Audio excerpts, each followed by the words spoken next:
ازيكم عاملين ايه؟ معاكم سهام. تعالوا النهاردة نعمل مع بعضينا أكلة سريعة ومفيدة جدا. هنعملها مع بعضينا كده بسرعة. أنا مجهزة كل المكونات علشان الفيديو ما يكونش طويل عليكم. أول حاجة حطيتها في الطاسة زي ما انتوا شايفين، سواء تحطوه في طاسة أو في حلة اللي انتوا عايزينه. انا عندي الطاسة دي حجمها كبير، حطيت فيها يعني في حدود ربع كيلو من اللحمة المفرومة. انا ما حطيتش اي سمنة خالص ولا اي دهون خالص، لان اللحمة المفرومة زي ما انتم شايفين بتنزل دهون كتيرة جدا. فانا مش هضيف اي دهون خالص، ولا سمنة ولا زيت ولا اي حاجة، وهكتفي بالدهون اللي هتنزل بس من اللحمة. كده هسيبها ان هي تنزل كل الدهون اللي فيها وتاخد لون كده، وبعد كده هننزل بالبصلة بتاعتنا.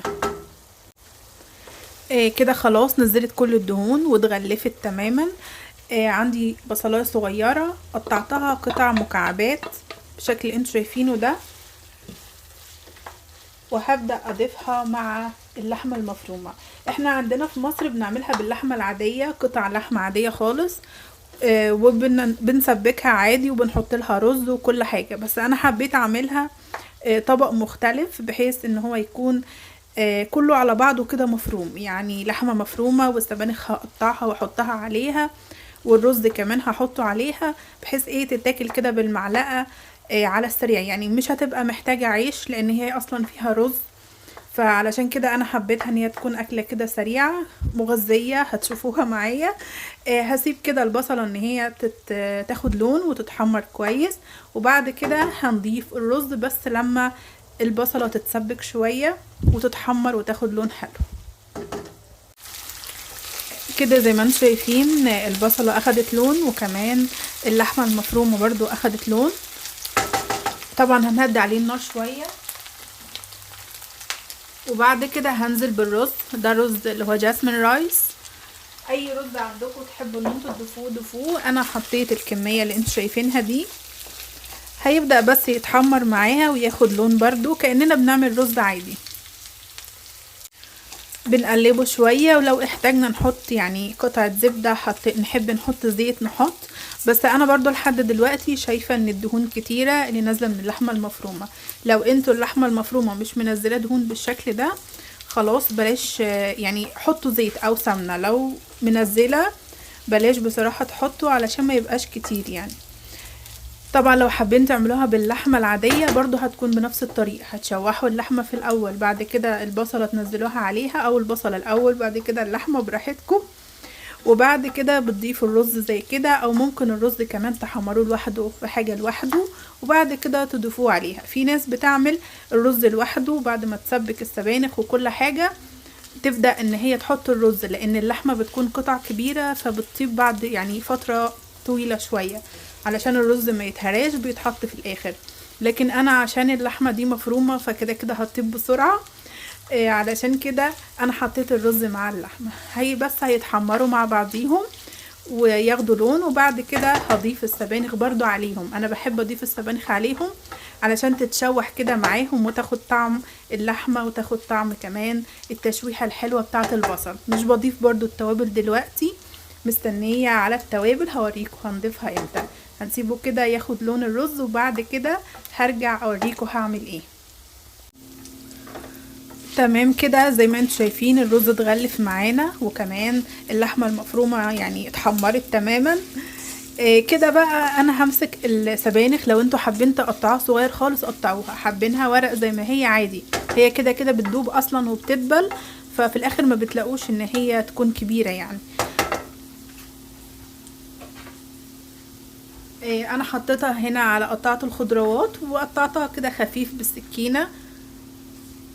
ممكن الاسبانيش ده بتجيبوه من وول مارت او تارجت، اي ستور بتلاقوه فيه، الدي، كروجر، كل الاماكن فيها السبانخ دوت.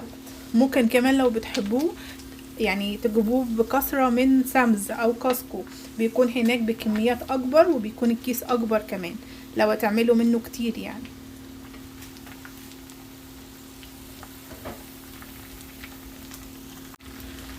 بصوا لحد دلوقتي انا ما حطيتش اي توابل ولا اي حاجه. انا كده نزلت بالسبانخ بتاعتي شويه شويه، هتلاقوها بدات تدبل معاكم. فهتفضلوا كده تقلبوا شوية علشان تتقلب وتتشوح كويس، وبعد كده تسيبوها شوية بس صغيرين، هتلاقوها ان هي دبلت خالص وما بقاش فيه الحجم كله اللي انتوا شايفينه ده.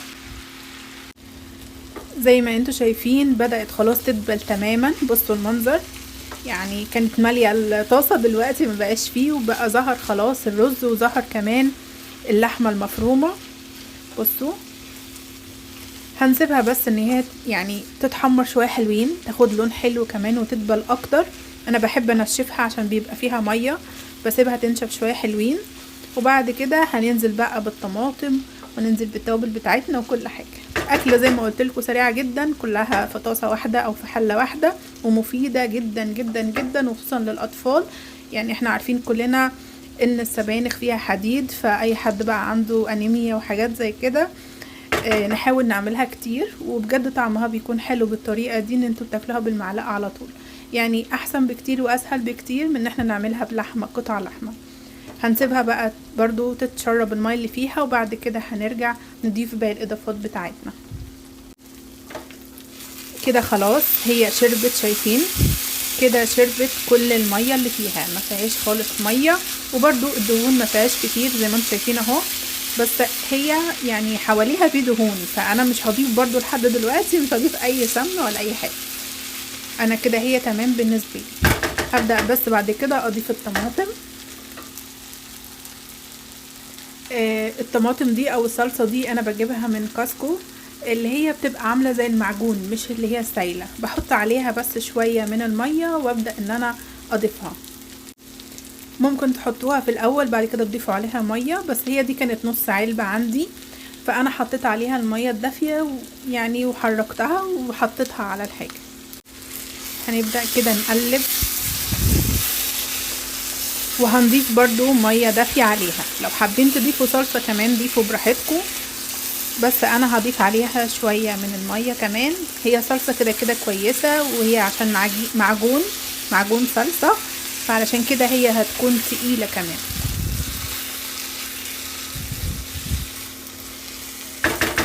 نهدي عليها النار ونبدأ نضيف المية ونضيف التوابل. دي مية دافية يعني سخنة كده في الكتل، هننزل بيها ونهدي النار كمان، علشان هي كده كده كل حاجة اصلا طيبة ما عدا الرز. يعني اللحمة المفرومة خلاص، يعني ان هي بدأت تطيب، مش محتاجة كتير. الرز برضو عايزينه يطيب على الهادي علشان يطلع مفلفل كده مع السبانخ والخلطة الحلوة بتاعتنا دي. نضيف بقى اي توابل انتوا تحبوها. انا هضيف بقى معايا بصل باودر، يعني رشة. عندي كمان بابريكا، هديها برضو رشة. فلفل اسود، لو انتوا حابين شطة حطوه، بس انا ما بحبش الشطة. هي رشة فلفل اسود كده تمام. عندي كمان توم باودر. كل التوابل دي جايباها من سامز، تقدروا تجيبوها من سامز او من كاسكو، العلب بتاعتها بتكون كبيرة وحلوة. بحط كمان السيزن ده، انا بحبه في كل الاكلات بتاعتي، فبيدي طعم حلو، وكمان بيدي لون حلو للتسبيكة كمان. يعني انا بحب احطه على التسبيكات اللي زي كده.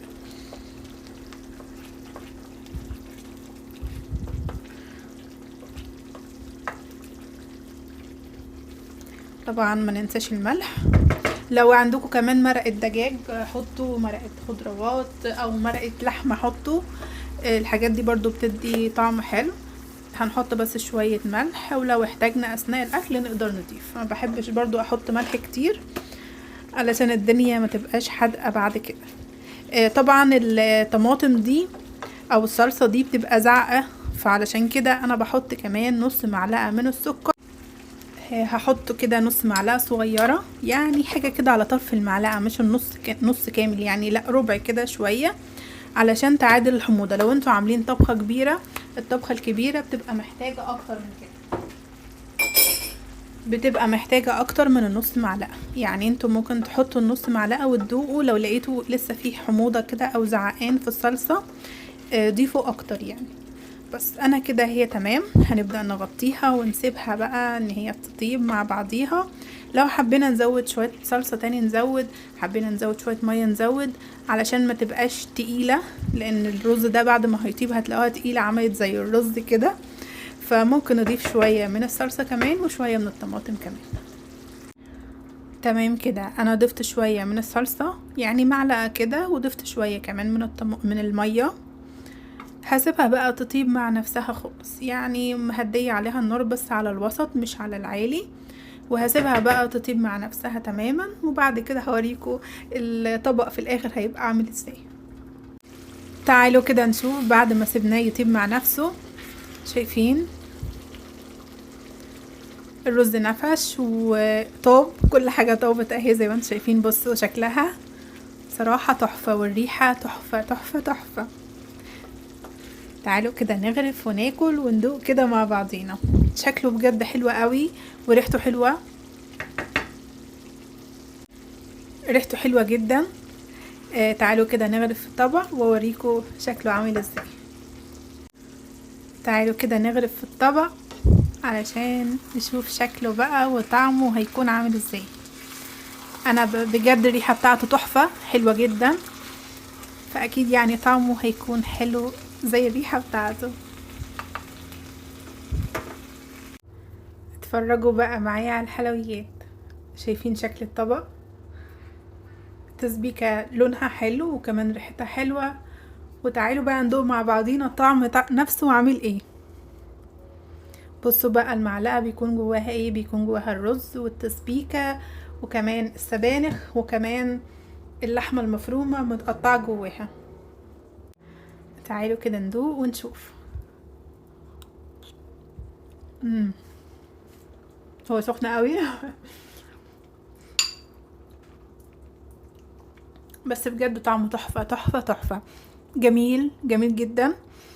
انا عن نفسي ما بحبش السبانخ اصلا، بس دايما لما بعملها بالطريقة دي بحبها، لاني بتكون مكونة من رز وسبانخ ولحمة مفرومة. يعني السبانخ يعتبر مش ظاهر قوي فيها، صدقوني حتى الطعم مش ظاهر قوي. الاكتر الطعم الطاغي عليها هو اللحمة والتسبيكة وكمان الرز. فطبق حلو بدل ما ناكل رز كده وطبيخ ولحمة. ممكن نعمله كده على بعضه، شوية رز، حتى لو عايزين تقللوا الرز قللوه هيبقى حلو قوي. ممكن لو حابين تعملوه بالفريك، انا مره عملته بالفريك كان حلو جدا برضو بنفس الطريقه. جربوا الطريقه دي وقولوا رايكم، صدقوني انا متاكده ان هي هتعجبكم، واعملوها للاولاد هتعجبهم جدا. طعمها حلو قوي وكمان السبانخ برضو مش ظاهره فيها. يلا بألف هنا علينا وعليكم، وجربوها وقولي رايكم في الكومنتات.